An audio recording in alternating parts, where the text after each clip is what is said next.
This is Moch. He came in, he was on our board and train program. He was always crazy, didn't recall. We were working a couple issues with him. He was a really bad puller.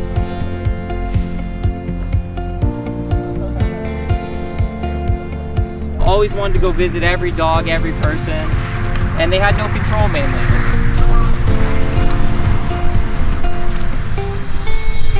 Break! Much! Yeah! So we put a lot of control on him, where now he recalls, he can recall past people, past dogs. He listens very well, no pulling on the leash, and as you can see also, he's completely off leash.